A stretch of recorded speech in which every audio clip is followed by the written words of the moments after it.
la llamada que nunca termina. Mi nombre es Carlos Herrera y lo que voy a contarles cambió para siempre mi forma de ver los teléfonos. Esto sucedió hace exactamente 2 años, en mi departamento de la Ciudad de México. Soy una persona bastante escéptica, de esas que buscan explicaciones lógicas para todo. Pero hay cosas que simplemente no tienen explicación. Trabajo como programador y paso muchas horas frente a la computadora. Mi rutina es bastante simple: levantarme tarde, trabajar desde casa y acostarme muy de madrugada. Vivo solo desde hace 5 años, después de terminar una relación de mucho tiempo. Mi departamento es pequeño pero cómodo, en un edificio de los años 80. Lo que más me gusta es el silencio. Mis vecinos son personas mayores que respetan las horas de descanso. Al menos eso creía. Todo comenzó un martes por la noche, alrededor de las 3:30 de la madrugada. Estaba terminando un proyecto cuando sonó mi teléfono fijo. Sí, todavía tengo teléfono fijo porque lo necesito para el trabajo, aunque casi nadie lo usa. El sonido del timbre me sobresaltó. ¿Quién podría llamar a esa hora? Contesté esperando una emergencia familiar o tal vez una llamada equivocada, pero cuando levanté el auricular, solo escuché silencio. Un silencio denso, como si alguien estuviera respirando muy suavemente del otro lado. «Hola», dije varias veces. Nada. Después de unos segundos colgué pensando que había sido una broma o un error, pero exactamente 5 minutos después, el teléfono volvió a sonar. Esta vez esperé un poco antes de contestar. Cuando finalmente lo hice, escuché lo mismo. Silencio, pero un silencio que no parecía vacío. Era como si alguien estuviera esperando que yo hablara primero. Colgué inmediatamente y desconecté el teléfono. No tenía ganas de lidiar con bromistas a esas horas. Al día siguiente conecté nuevamente el teléfono, pensando que había sido un incidente aislado. Pero esa noche, exactamente a las 3:30, volvió a sonar. Esta vez decidí no contestar. Dejé que sonara hasta que se detuviera. Sonó durante exactamente 3 minutos. Después se detuvo. 5 minutos más tarde, volvió a sonar. Otros 3 minutos. Y así siguió toda la noche. Cada 5 minutos, 3 minutos de timbre, constante. No pude dormir nada. La tercera noche decidí contestar todas las llamadas. Quería descubrir qué era lo que pasaba. A las 3:30 en punto, cuando sonó el teléfono, contesté inmediatamente. «Jaffa, ¿quién es? ¿Qué quiere?», pregunté con voz firme. Por primera vez obtuve una respuesta, pero no era lo que esperaba escuchar. Era mi propia voz repitiendo exactamente las mismas palabras que acababa de decir. «¿Quién es? ¿Qué quiere?». Sentí que se me erizaba la piel. Era imposible. Era exactamente mi voz, mi tono, mi inflexión, como si alguien hubiera grabado mis palabras y me las estuviera reproduciendo instantáneamente. «Esto es imposible», dije al teléfono. «Esto es imposible», me respondió mi propia voz, con el mismo miedo y confusión que sentía en ese momento. «Bus», colgué temblando, pero el teléfono volvió a sonar inmediatamente. Esta vez, cuando contesté, escuché algo diferente. Era una conversación completa, mi voz hablando con otra persona, pero yo no recordaba haber tenido esa conversación. Era yo discutiendo con alguien, pero las palabras no me resultaban familiares. «No puedes seguir viviendo aquí», decía mi voz en el teléfono. «Este lugar no te pertenece», respondía otra voz que no reconocí. «He estado aquí por años», insistía mi voz. «Y yo he estado aquí por décadas», replicaba la otra voz, que ahora sonaba más clara. Era la voz de un hombre mayor, con un tono amenazante. La conversación continuó por varios minutos. Escuché cómo mi propia voz se volvía cada vez más desesperada, suplicando quedarse en este lugar. El hombre mayor se negaba rotundamente, diciendo que yo era un intruso y que debía irme antes de que fuera demasiado tarde. Cuando la conversación terminó, se hizo un silencio absoluto. Después, la llamada se cortó. Esa noche no pude dormir. Me quedé despierto hasta el amanecer, esperando que el teléfono volviera a sonar, pero no lo hizo. Al día siguiente decidí investigar.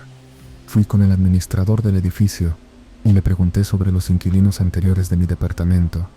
Al principio se mostró reacio a hablar, pero cuando insistí, me contó algo que me heló la sangre.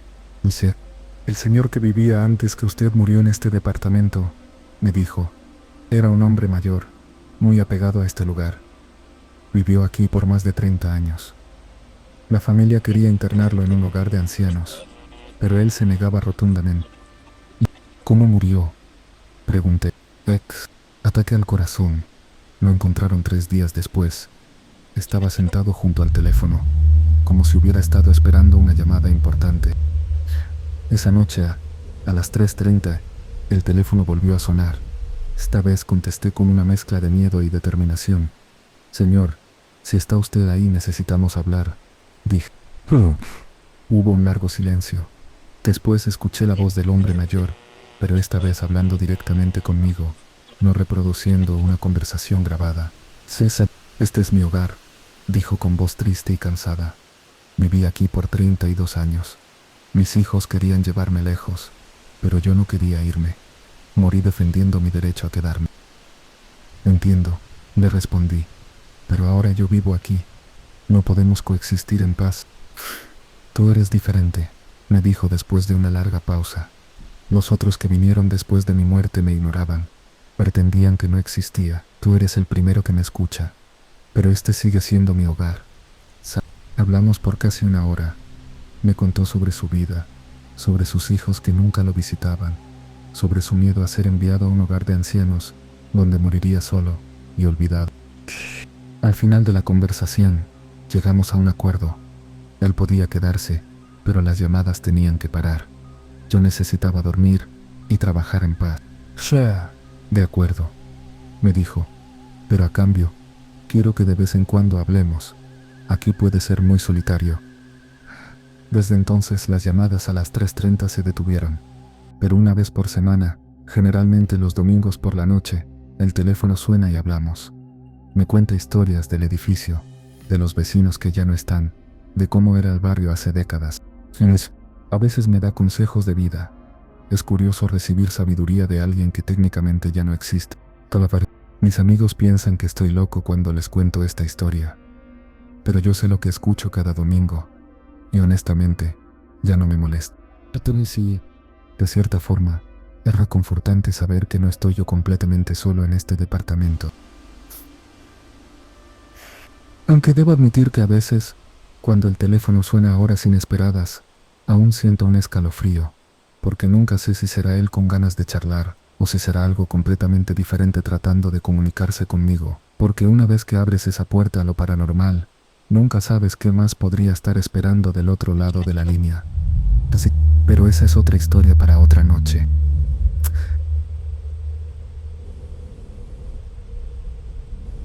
El ascensor del piso. Mi nombre es Andrea Morales y trabajo como enfermera en el Hospital Central de Guadalajara. Lo que voy a contarles sucedió hace 6 meses, durante mi turno nocturno. Llevo 8 años trabajando en este hospital y creía conocer cada rincón, cada sonido, cada peculiaridad del lugar. Pero hay cosas que llevan años esperando ser descubiertas. El Hospital Central es un edificio de 15 pisos, construido en los años 70. Tiene esa arquitectura típica de la época, pasillos largos, techos altos y una sensación general de frialdad institucional. Trabajo en el 7º piso, en el área de cuidados intensivos. Los turnos nocturnos pueden ser tranquilos o caóticos, dependiendo de la noche. Esa noche en particular era miércoles, y todo parecía normal. Teníamos pocos pacientes y el ambiente estaba relativamente calmado, al menos hasta las 2:15 de la madrugada. Estaba actualizando los registros médicos cuando escuché el sonido del ascensor. No era inusual.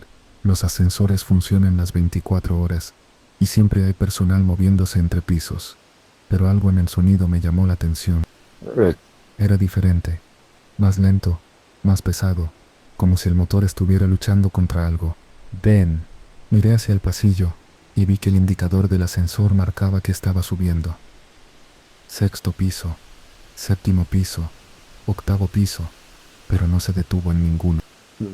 Siguió subiendo hasta el piso 15 y después siguió subiendo. Eso era imposible. El hospital solo tiene 15 pisos. No hay un piso 16, pero el indicador marcaba claramente 16, 17, 18, y siguió subiendo hasta llegar al número 3. Entonces se detuvo. Pensé que era un error del sistema. Los indicadores digitales a veces fallan, especialmente en un edificio tan viejo, pero mi curiosidad pudo más que mi lógica. Decidí ir a revisar. Luego, caminé hacia el área de ascensores. Había 3 elevadores en total, pero solo uno estaba en funcionamiento durante el turno nocturno. Los otros 2 estaban fuera de servicio para mantenimiento. Cuando llegué, vi que el ascensor que supuestamente estaba en el piso 13 tenía las puertas cerradas y el indicador apagado, como si nunca hubiera estado funcionando. Presioné el botón para llamarlo. Las puertas se abrieron inmediatamente, como si hubiera estado esperando.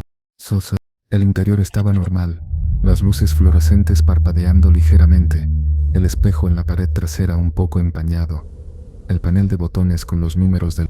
Pero no había botón para un piso. Entré al ascensor pensando que había sido mi imaginación. Presioné el botón del 7º piso para regresar a mi estación, pero cuando las puertas se cerraron, algo extraño sucedió. El ascensor comenzó a subir en lugar de permanecer en el 7º piso. Miré el panel de botones. El botón del 7º piso estaba iluminado, confirmando que lo había presionado correctamente, pero el ascensor seguía subiendo. Esa noche que vi lo que nunca quise ver. 8º piso, 9º piso, 10º piso. Presioné el botón de emergencia. Nada. Presioné todos los botones de los pisos. El ascensor ignoró cada uno de ellos. Cuando llegó al piso 15, esperé que se detuviera, pero siguió subiendo. El indicador digital ahora mostraba números que no debían existir. 16, 17, 18. Mi corazón comenzó a latir más rápido. Esto no era un error del sistema. Algo estaba controlando el ascensor, llevándome hacia arriba, hacia un lugar que no debía existir.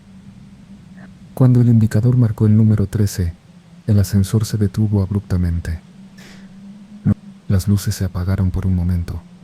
Después se encendieron, pero más tenues que antes. Y las puertas se abrieron. Lo que vi al otro lado no tenía sentido. Era un pasillo idéntico a los del hospital, pero diferente a la vez. Las paredes tenían el mismo color beige institucional, los mismos azulejos en el suelo, las mismas luces fluorescentes en el techo. Pero todo parecía más viejo, más desgastado, como si fuera una versión antigua del hospital o una copia deteriorada.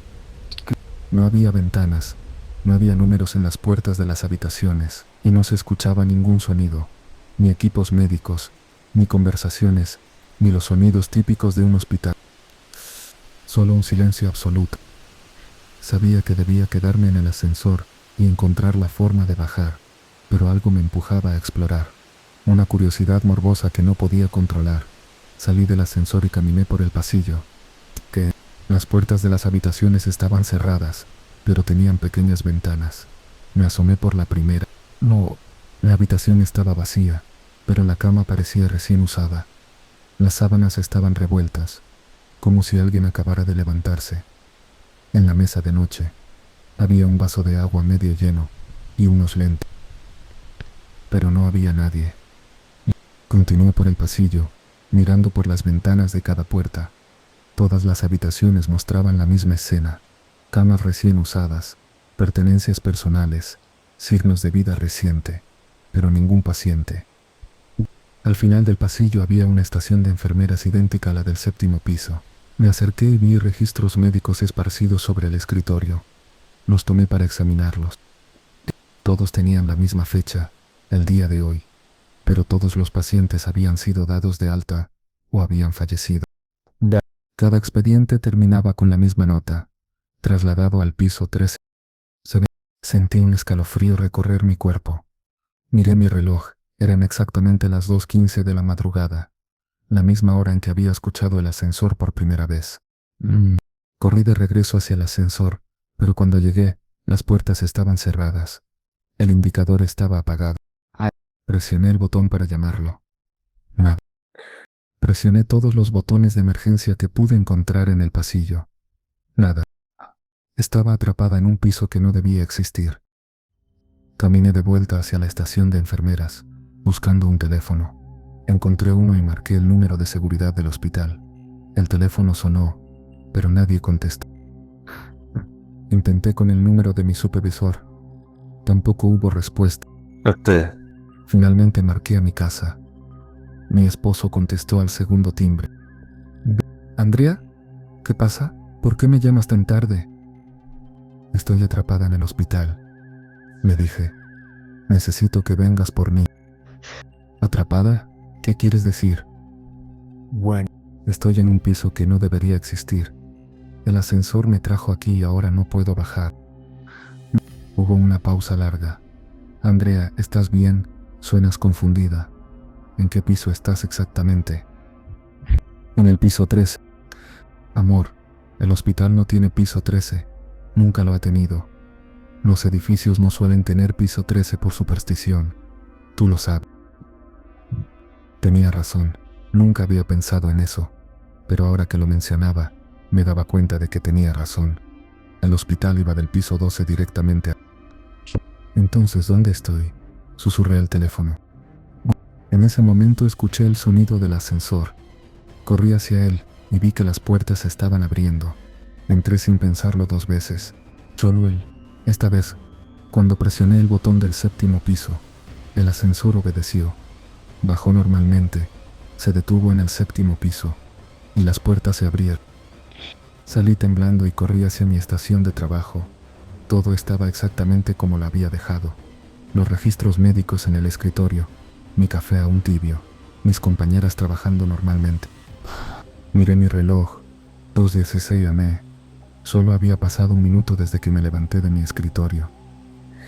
Le conté a mi supervisora lo que había pasado. Me miró con preocupación y me sugirió que tomara un descanso. El estrés del trabajo nocturno puede causar alucinaciones, me dijo. Tal vez deberías considerar cambiar a turnos diurnos. No, casi la convencí de que había sido mi imaginación, hasta que revisé los registros de los pacientes de esa noche. 3 pacientes habían fallecido esa madrugada, todos exactamente a las... Y en sus expedientes, alguien había escrito con letra que no reconocí, trasladado al piso. Desde esa noche, evito usar el ascensor durante mi turno. Siempre uso las escaleras, sin importar a qué piso necesite ir. Mis compañeras piensan que estoy desarrollando una fobia, pero yo sé la verdad sola, porque a veces, cuando paso frente a los ascensores durante la madrugada, veo que el indicador muestra números imposibles. Y a veces escucho voces muy faint, como si vinieran de muy lejos. No es fe. Voces de pacientes llamando por ayuda desde un lugar que no debería existir. Un lugar donde tal vez todos terminemos, tarde o temprano.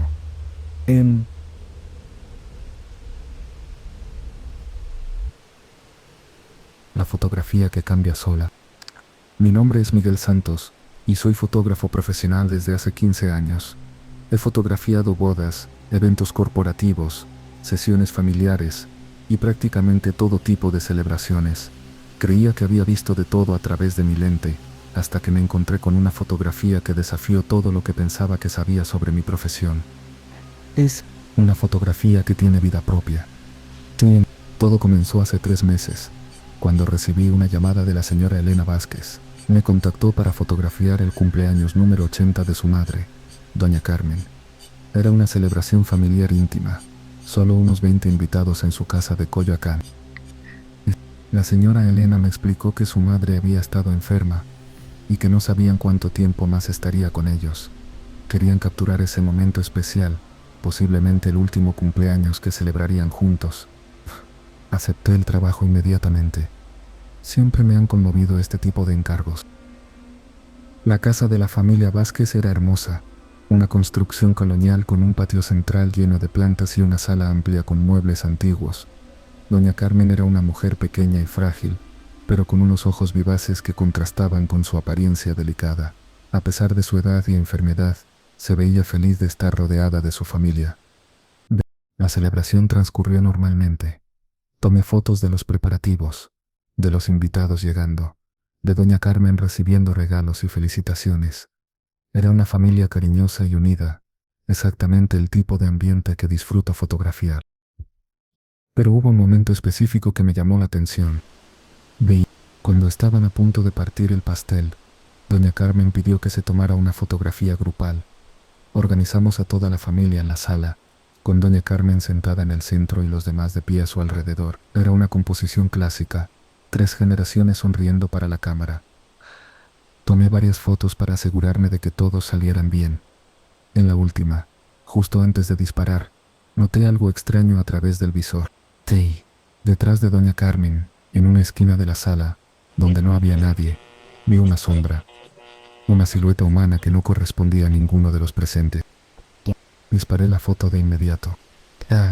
Cuando revisé la imagen en la pantalla de mi cámara, la sombra no estaba ahí. Pensé que había sido un juego de luces o tal vez mi imaginación. El resto de la sesión transcurrió sin incidentes.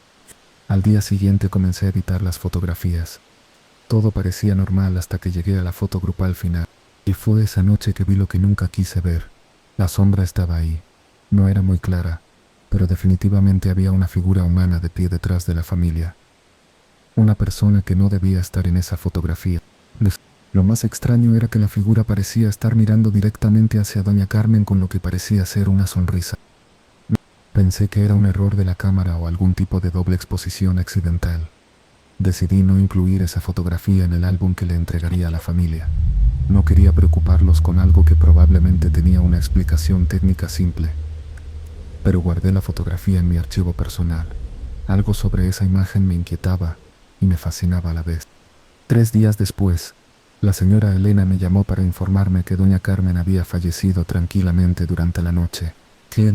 El funeral sería al día siguiente y me preguntaba si podía preparar rápidamente algunas fotografías para el servicio. Esa noche, mientras seleccionaba las mejores fotos de doña Carmen para el funeral, decidí revisar nuevamente la fotografía con la sombra. Quería ver si podía identificar qué había causado esa anomalía. Abrí el archivo en mi computadora y amplié la imagen. Lo que vi me dejó helado. La figura ya no estaba detrás de la familia. Ahora estaba parada directamente junto a doña Carmen, como si se hubiera movido durante estos 3 días. Y ahora podía ver el rostro claramente. Era un hombre mayor, vestido con un traje oscuro y una sonrisa amable. Intentamos cerrar la habitación con un hombre que reconocí inmediatamente de otras fotografías en la casa de los Vázquez. Era don Roberto, el esposo de doña Carmen que había fallecido 5 años atrás. Había visto su fotografía en varias ocasiones durante la celebración, en la repisa de la chimenea, en el comedor, en el pasillo. La familia hablaba de él con cariño, recordando cómo había cuidado de doña Carmen durante su enfermedad. Pero ahora estaba en mi fotografía, de pie junto a su esposa, como si hubiera venido a buscarla. Verifiqué los metadatos de la imagen. No había sido modificada desde el día que la tomé. No había ediciones, no había manipulaciones digitales. La imagen se había cambiado sola. En el funeral, decidí preguntarle discretamente a la señora Elena sobre su padre. Le mostré una de las fotografías donde aparecía don Roberto en vida y le pregunté cuándo había sido tomada. Es de hace 6 años, me dijo, poco antes de que se enfermara. Era su traje favorito, el que usaba en ocasiones especiales. Era exactamente el mismo traje que llevaba puesto en mi fotografía. ¿Sabe? Mi madre siempre decía que papá vendría por ella cuando fuera su momento, continuó la señora Elena. Decía que él había prometido que no la dejaría partir sola. Sentí un escalofrío. No le mencioné nada sobre la fotografía. Durante las siguientes semanas, revisé obsesivamente esa imagen. Cada vez que la abría, esperaba ver algún cambio, pero la fotografía permanecía igual. Don Roberto de pie junto a doña Carmen, ambos sonriendo. Comencé a preguntarme si había alucinado el cambio inicial. Ser parecido. Hasta que un mes después decidí imprimirla. Cuando la fotografía salió de la impresora, casi se me cae de las manos. Don Roberto ya no estaba junto a doña Carmen. Ambos habían desaparecido de la imagen. La fotografía ahora mostraba solo al resto de la familia, sonriendo hacia un espacio vacío donde antes estaban los 2 ancianos. Corrí a mi computadora para verificar el archivo digital original. En la pantalla, la imagen mostraba lo mismo que la impresión. Doña Carmen y don Roberto ya no estaban ahí. como si nunca hubieran sido parte de la fotografía. Pero yo recordaba perfectamente haberlos visto. Tenía capturas de pantalla que había tomado días antes, pero cuando las busqué en mi teléfono, también habían cambiado. Era como si la realidad misma se estuviera reescribiendo. Sal, o como si don Roberto hubiera cumplido su promesa y ambos hubieran partido juntos hacia donde fuera que van las almas cuando dejan este mundo. Desde entonces, reviso meticulosamente todas mis fotografías después de cada sesión, especialmente las que tomo en casas, donde ha habido pérdidas recientes o en eventos que podrían ser últimas veces. He aprendido que mi cámara a veces captura más de lo visible al ojo humano. ¿Sabete? Y he aprendido que las fotografías, al igual que los recuerdos, pueden cambiar con el tiempo. A veces pienso que don Roberto y doña Carmen me usaron como medio para documentar su reencuentro, una última fotografía juntos antes de partir hacia su siguiente destino. Es una idea que me reconforta, pero también me inquieta. Porque si las cámaras pueden capturar almas en transición, si las fotografías pueden cambiar para reflejar realidades que van más allá de nuestro entendimiento, entonces cada vez que miro a través de mi lente, no sé realmente qué estoy documentando. ¿Son solo momentos de vida, o también estoy capturando los momentos en que la vida se convierte en algo más? Y si es así, ¿cuántas otras fotografías en mi archivo están esperando el momento adecuado para revelar su verdadera naturaleza? ¿Sabe? Esas son preguntas que prefiero no responder. Al menos no por ahora. No sé.